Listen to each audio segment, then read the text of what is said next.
Hello বন্ধুরা, রিদিভার সোসাইটির একটি নতুন ভিডিওতে আপনাদের সকলকে স্বাগত জানাচ্ছি। আশা করছি আপনারা সকলে ভালো আছেন।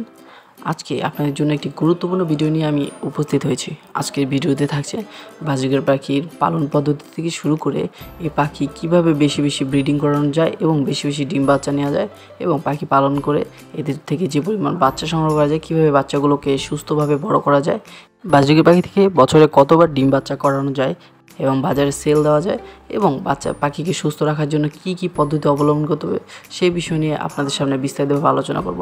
তো চলুন কথা না বেরিয়ে মূল পর্বে আসা যাক। বাজুকের পাখি খুবই সুন্দর প্রকৃতির একটি পাখি। এই পাখি বিভিন্ন ধরনের কালারের হওয়াতে পাখি পালকরা এই পাখিকে সবসময় ভালোবাসে এবং পালন করার চেষ্টা করে। আর খুব সহজে এরা ব্রিডিং করে বলে এই পাখি পালন করার প্রবণতা দিন দিন বাংলাদেশে সহ আমাদের পার্শ্ববর্তী দেশ ভারতে বৃদ্ধি পাচ্ছে। আমরা ম্যাক্সিমাম অনেকেই জানি না বাজুকের পাখিকে বেশি বেশি ডিম বাচ্চা করতে এবং ওদের সুস্বাস্থ্যের জন্য এবং ওদের থেকে ভালো পরিমাণ লাভ করার জন্য কি কি পদ্ধতি অবলম্বন করতে হয়। 1 নম্বর, বাজুকের পাখি ভালো মতো ব্রিডিং করাতে হলে আগে দরকার ওদের ভালো একটি জোড়া নির্বাচন। সুস্থ এবং সবল পাখিকে নির্বাচন করতে হবে। আপনি ভিডিওতে দেখতে পাচ্ছেন একটি মেল এবং একটি ফিমেল পাখি। এই পাখি দুটো একটু চটপটে হতে হবে, দুটির বয়স নির্ধারণ করতে হবে যাতে করে এই পাখি থেকে ভালো পরিমাণ ডিম বাচ্চা করা যায়। যদি আপনি একটি 1 বছরের মেল পাখি নেন, এটার সাথে একটি 8 মাসের ফিমেল পাখি নিতে হবে। এবং বাজিগার পাখি ব্রিডিং করার মূল বিষয় হচ্ছে এদের সর্বনিম্ন বয়স 8 মাস হতে হবে মেল ফিমেলের। 8 মাস বয়স থেকে ওদের ব্রিডিং করানো যায়, কিন্তু 1 বছর থেকে করলে আরও ভালো। দ্বিতীয়ত হচ্ছে আপনারা পাখিকে ব্রিডিং দেওয়ার সময় ওদেরকে দেখবেন ওদের একসাথে রাখবেন 1 সপ্তাহের মতো। তারপরে দেখবেন ওদের সিমটমটা কী। যখন পাখিটা মুড়ে আসবে তখন ওরা অটোমেটিকলি ঠোঁটে ঠোঁট মেলানোর চেষ্টা করবে, তারপর হাঁড়িতে যাওয়ার চেষ্টা করবে। আপনাদের প্রথমে ওদের জোড়া দিতে হবে, দেন যখন ওরা হাঁড়িতে যাওয়ার জন্য ঠোঁটে ঠোঁট মেলাবে, একজন আরেকজনকে খাইয়ে দেবে, তখন আপনার প্রয়োজন হবে একটি ভালো মাপের খাঁচা দিতে। 18x12x12 সাইজের যে খাঁচাটি আছে সেই খাঁচাটি দিবেন। তারপরে খাঁচাটা দেওয়ার পর আপনার একটা বড় মাপের সাইজের একটি মাটির হাঁড়ি দিতে হবে। এমনভাবে হাঁড়িটা দিতে হবে যাতে করে ওরা উপর দিয়ে হাঁড়ির ভিতরে না যায় এবং হাঁড়ির মুখ দিয়ে যাতে সবসময় যাতায়াত করতে পারে এবং হাঁড়ির সাইজটা যাতে বড় হয়, যাতে করে পাখিটা অনায়াসে আসা যাওয়া করতে পারে। 3 নম্বর হচ্ছে পাখিকে সবসময় ভালো মানের খাবার দিতে হবে। ওদের সিড মিক্সে সবসময় চীনা, মিলেট, কাউন, সূর্যমুখীর বীজ অল্প পরিমাণ, কুসুম ফুলের বীজ, তিসি, পোলা চালের ধান এই ধরনের খাবারটা দিতে হবে। 4 নম্বর হচ্ছে পাখিকে মিনারেল ব্লক এবং ক্যাটেল ফিশ বন খাঁচায় সবসময় দিয়ে রাখতে হবে। যখন ওরা ডিম বাচ্চা করে তখন ওদের শরীরে হিউজ পরিমাণ ক্যালসিয়ামের ঘাটতি হয়। তাই আপনি যদি সবসময় মিনারেল ব্লক এবং ক্যাটেল ফিশ বন দিয়ে রাখেন, তাতে করে আপনার পাখি সুস্থ থাকবে, এতে করে কোনো ক্ষতি হওয়ার কোনো চান্স নেই। 5 নম্বর হচ্ছে ওদের খাবার পাত্র, পানির বালতি, ফিল্টার সবসময় পরিষ্কার পরিচ্ছন্ন রাখবেন এবং প্রতিদিন ফ্রেশ ড্রিঙ্কিং ওয়াটার অথবা ফ্রেশ পানি দেওয়ার চেষ্টা করবেন যাতে করে পাখি সুস্থ থাকে। তারপর দেখবেন ব্রিডে দেওয়ার পর আপনারা খুব সহজেই ওদের থেকে ডিম বাচ্চা পাচ্ছেন এবং ওদের শরীরে যাতে করে ক্যালসিয়ামের ঘাটতি না হয় সেজন্য আপনি ওদের কাছ থেকে ক্যালপ্লেক্স, জিসবেট এবং ইসেল দিয়ে 3টি দিয়ে একটা মাল্টিভিটামিন কোর্স করে নিতে পারেন। এটা আপনার ব্রিডে দেওয়ার আগে করে নিতে হবে এবং মাল্টিভিটামিন কোর্সটা করার পর ওদের ব্রিডে দিতে হবে। আপনারা দেখতে পাচ্ছেন আমার লুটিনো রেড আই পাখিটি খুব সুন্দর মতো ডিম বাচ্চা করেছে এবং 5টি বাচ্চা ফুটিয়েছে। এই বাচ্চাগুলো খুবই সুন্দর হয়েছে এবং লুটিনো রেড আই এইবার নিয়ে মোট 3বার ডিম বাচ্চা করলো। আমার বাজুকের পাখিগুলো সবসময় আমি চেষ্টা করি যে হেলদি খাবার দেওয়ার এবং ওদেরকে সবসময় সপ্তাহে অন্ততপক্ষে 2 দিন এগ ফুড বা সফট ফুড জাতীয় খাবার দেওয়ার এবং এর সাথে সাথে ওদের শাকসবজি সপ্তাহে 2 দিন দেওয়ার চেষ্টা করি। আপনারা চাইলে পাখিটিকে এভাবে পালন করতে পারেন। বেশি বেশি ডিম বাচ্চা করতে হলে পাখিকে সঠিক পরিমাণ যত্ন নিতে হবে। তারপর পাখির বাচ্চাগুলো যখন একে একে ফুটে বের হবে তখন আপনার নিয়মিত খেয়াল রাখতে হবে বাচ্চাগুলো কি ঠিকমতো বা মা বাবা খাওয়াচ্ছে কি না। যদি ঠিকমতো খাওয়ায় সেজন্য আপনার বাচ্চা ফোটার সাথে সাথে চেষ্টা করতে হবে সবসময় এগ ফুড এবং সফট ফুড দেওয়ার, কারণ এগ ফুড এবং সফট ফুড নরম হওয়াতে ওরা খুব সুন্দর মতো খেতে পারে বাবা মা এবং সাথে সাথে বাচ্চাদেরকে ফিডিং করাতে পারে। এতে করে আপনার বাচ্চা খুব দ্রুত বৃদ্ধি পাবে এবং বাচ্চাগুলো সুস্থ থাকবে।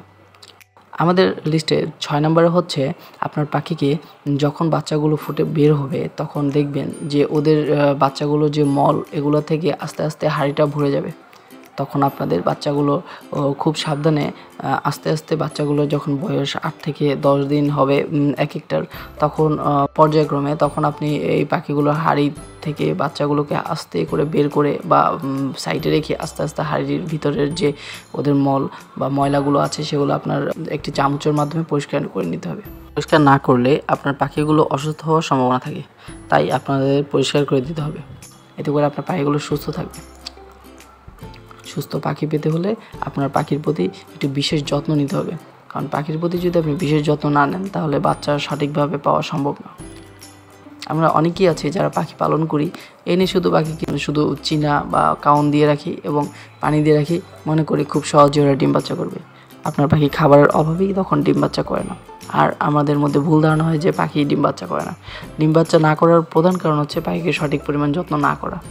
আপনি যদি ওদের ঠিক পরিমাণ খাবার দেন এবং ঠিকমতো পরিষ্কার পরিচ্ছন্ন রাখেন এবং যত্ন নেন, তাহলে অবশ্যই ওরা ডিম বাচ্চা করবে। আমার পাখিটি দেখতে পাচ্ছেন খুবই যত্নের সহিত ও বাচ্চাদেরকে ফিডিং করাচ্ছে। ও 5টি বাচ্চা এবার দিয়েছে, এবার ও প্রথমবার বাচ্চা দিয়েছে। আপনি যদি সঠিকভাবে যত্ন নেন তাহলে ডিম বাচ্চা করাটা খুবই সহজ। 7 নম্বর হচ্ছে এগুলা বাচ্চাগুলো যখন একটু উড়াল শিখবে, মানে ওদের বয়স যখন 1 মাস মতো হবে, তখন দেখবেন ওদের শরীরে ফুল পালক গজিয়ে গিয়েছে, তখন আপনি চাইলে ওদেরকে বাজারে নিয়ে সেল করতে পারেন।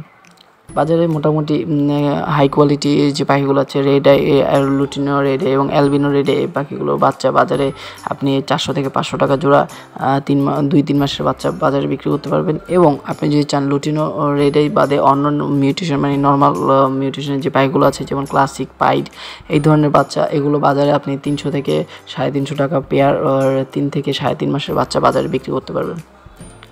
পাখি পালন করে খুব সহজেই ছাত্ররা তাদের স্বাবলম্বী হওয়া যায় এবং ন্যূনতম তাদের পড়াশোনাটা অন্ততপক্ষে চালিয়ে যেতে পারবেন। তাই আপনাদেরকে আমি সাজেস্ট করব, আপনারা যারা স্টুডেন্ট আছেন এবং যারা কিছু একটা করতে চান, শখের বশে হলেও আপনার পাখি পালন করতে পারেন। এটা খুবই সুন্দর একটি পেশা এবং আপনার মনটাও ভালো থাকবে। অযথা বাইরে ঘোরাঘুরি না করে আপনি চাইলে বাসায় বসে বসে অনায়াসে 3 থেকে 4 জোড়া পাখি পালন করতে পারেন। আমি অবশ্য আপনাদেরকে সাজেস্ট করব আপনারা প্রথমে অন্ততপক্ষে 1 জোড়া দিয়ে পাখি পালন শুরু করুন, এবং যদি আপনাদের ভালো লাগে পাখি পালন করতে, এটা থেকে ভালো বেনিফিট পান, তো তখন আপনারা বেশি পাখি পালন করতে পারবেন। আর মূল বিষয়টি হচ্ছে, আপনারা যদি পাখি পালন করতে চান তো অবশ্যই আপনাদেরকে এই বিষয়ে জানতে হবে। না জেনে পাখি পালন করা ঠিক হবে না, তাই আগে ভালোগুলো দেখুন।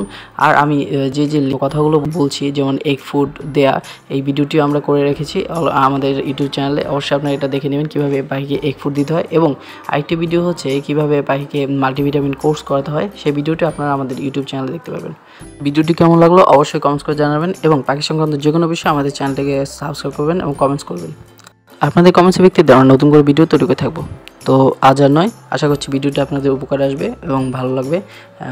ধন্যবাদ সকলকে, এবং সকলে সবার পাখির প্রতি বিশেষভাবে যত্ন নেবেন যাতে করে আপনার পাখিগুলো সুস্থ থাকে, এবং পাখি থেকে ভালো যদি আপনি সময় দেন তাহলে পাখিও আপনাকে ভালো একটা রেজাল্ট দিবে।